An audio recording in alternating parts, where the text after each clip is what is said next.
Hello guys.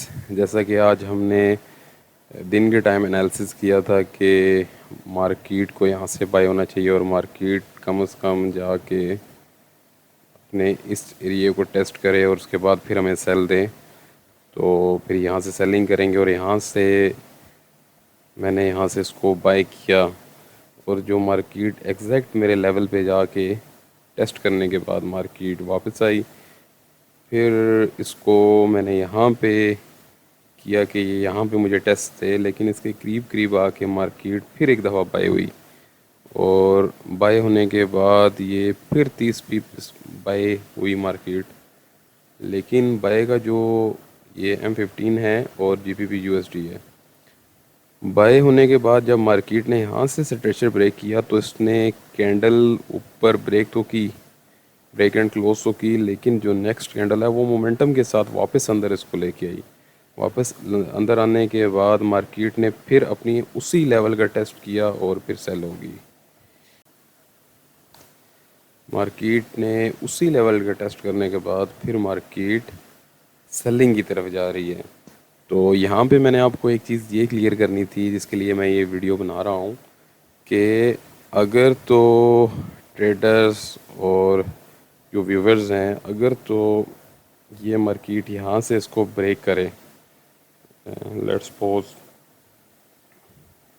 यहाँ से market एक मोमेंटम कैंडल के साथ इसको ब्रेक करे और वापस यहाँ पे कहीं आए और यहाँ से फिर तो बाय बनती है, फिर तो ये मार्केट यहाँ से मज़ीद बाय होगी यहाँ तक और इस लेवल की लिक्विडिटी हो सकती है ये पिक करे। फिर यहाँ से सेल, यहाँ से सेलिंग एरिया है, फिर यहाँ से सेलिंग एरिया है।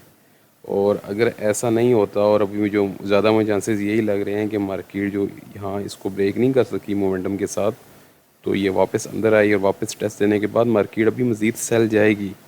अगर तो यहाँ से मज़ीद ये मार्केट इसको ब्रेक एंड क्लोज कर जाती है इन एरियाज़ को, तो फिर तो यहाँ से मज़ीद सेल कंटिन्यू होगी और जो मुझे लग रहा है अभी वही होगा। लेकिन अगर तो मार्केट ने इसको यहाँ से वापस ब्रेक किया और यहाँ पे कहीं आपको टेस्ट मिलता है तो फिर तो मार्केट यहाँ से बाय होगी, इंशाल्लाह यहाँ तक जाएगी, यहाँ तक जा सकती है और यहाँ तक।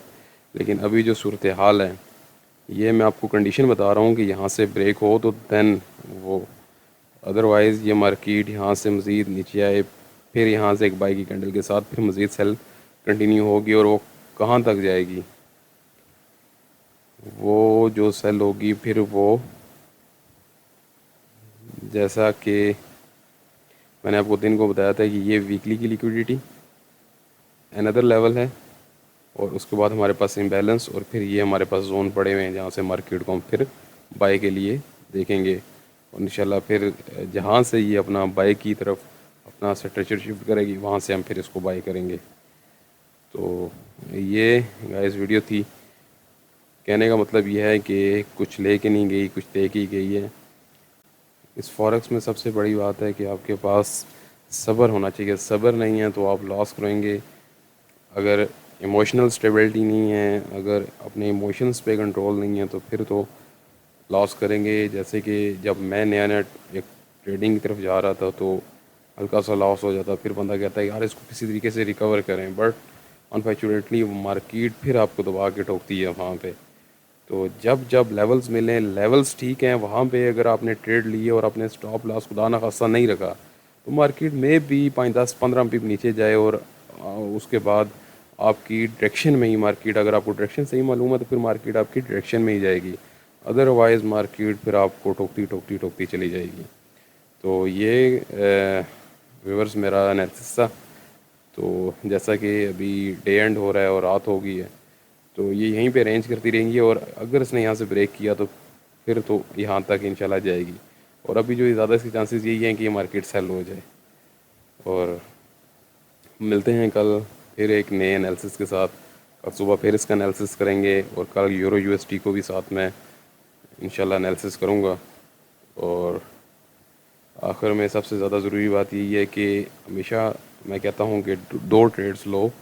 एक ट्रेड के अंदर आप अपना कुछ प्रॉफिट निकालें और दूसरी को ब्रेक इवन करें। जैसे मिलते हैं कल फिर इंशाल्लाह एक नए एनालिसिस के साथ। कल मैं जीपीबी यूएसडी के साथ यूरो यूएसडी का भी एनालिसिस करूँगा। और लास्ट में आपसे रिक्वेस्ट है, please like and subscribe my channel.